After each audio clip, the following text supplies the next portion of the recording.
ಈ ಒಂದು ಕಲಿಕಾ ಬೋಧನಾ ಸಾಮಗ್ರಿಯ ಹೆಸರು ಗಡಿಯಾರ. ಇದನ್ನು ಸಮಯದ ಪರಿಕಲ್ಪನೆ, ಬೆಳಗ್ಗೆ, ಸಮಯ, ಸಂಜೆ ಈ ಒಂದು ಅರಿವನ್ನು ತಿಳಿಸಲು ಬಳಸಲಾಗುತ್ತದೆ. ಇದನ್ನು 3 ರಿಂದ 6 ವರ್ಷದ ಮಕ್ಕಳಿಗೆ ಸಮಯದ ಅರಿವು, ವೇಳಾಪಟ್ಟಿಯನ್ನು ತಿಳಿಯಲು ಸಹಾಯವಾಗುತ್ತದೆ. ಮಗುವಿಗೆ ಬೆಳಗಿನ ಸಮಯ, ಉದಾಹರಣೆ ಅಂಗನವಾಡಿಗೆ ಬರುವ ಸಮಯ, ಮಧ್ಯಾಹ್ನ ಊಟವನ್ನು ತಿನ್ನುವಂಥ ಸಮಯ, ವೇಳಾಪಟ್ಟಿಯ ಪರಿಕಲ್ಪನೆಯನ್ನು ಮಗುವಿಗೆ ಮೂಡಿಸಬಹುದು.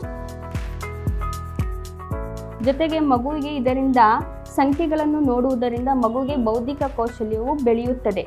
ಮಗುವಿಗೆ ಬೌದ್ಧಿಕ ಕೌಶಲ್ಯದ ಜೊತೆ ಸಮಯದ ಅರಿವು ಮೂಡುತ್ತದೆ, ಹಗಲು ರಾತ್ರಿಯ ವ್ಯತ್ಯಾಸ ಗೊತ್ತಾಗುತ್ತದೆ ಹಾಗೂ ಮಗುವಿನಲ್ಲಿ ಈ ಒಂದು ಸಂಖ್ಯೆಗಳ ಪರಿಕಲ್ಪನೆ ಜೊತೆಗೆ ಸಮಯದ ಒಂದು ಅರಿವು ಮೂಡಿಸಬಹುದು.